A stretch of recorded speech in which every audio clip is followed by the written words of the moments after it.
Selamat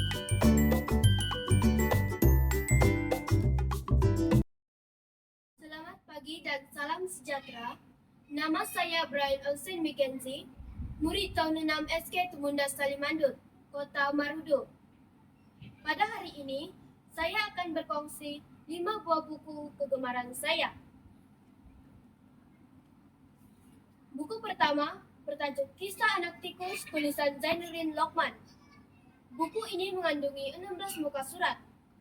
Watak dalam cerita ini ialah anak tikus dan ayam jantan. Pengajaran dan moral yang saya perolehi daripada cerita ini ialah jangan menilai sifat seseorang daripada luaran sahaja.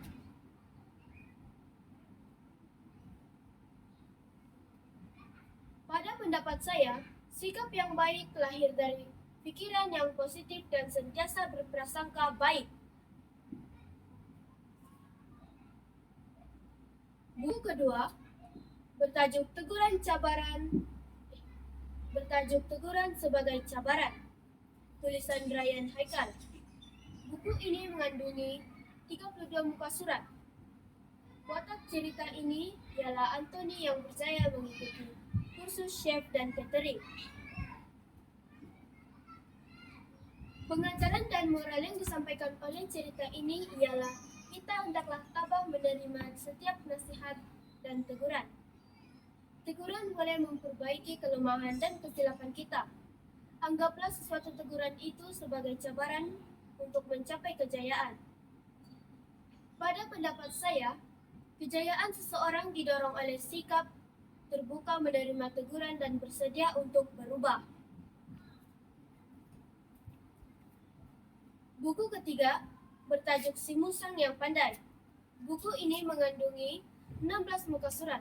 Watak dalam cerita ini ialah musang dan burung gagak. Pengajaran dan moral yang saya perolehi ialah berpikir dahulu sebelum bertindak. Pada pendapat saya, sikap terburu-buru boleh menyebabkan akibat yang tidak baik. Buku keempat bertajuk Lebah yang Baik Hati, tulisan Zainuddin Lokman. Buku ini mengandungi 16 muka surat. Watak dalam cerita ini ialah ibu lebah dan anak-anak. Pengajaran yang saya perolehi daripada cerita pendek ini ialah tolong menolong amalan mulia. Pada pendapat saya, sikap suka menolong dapat meringankan beban orang lain. Buku kelima dan yang terakhir bertajuk Serigala dan Arnab. Buku ini mengandungi 16 muka surat. Watak dalam cerita ini ialah serigala dan arnab. Pengajaran dan moral yang saya perolehi daripada cerita ini ialah ketabahan mental dan keupayaan lebih penting daripada kekuatan fisikal. Demikianlah perkongsian saya 5 buah buku yang saya gemari kerana memberikan pengajaran dan moral kepada saya. Terima kasih.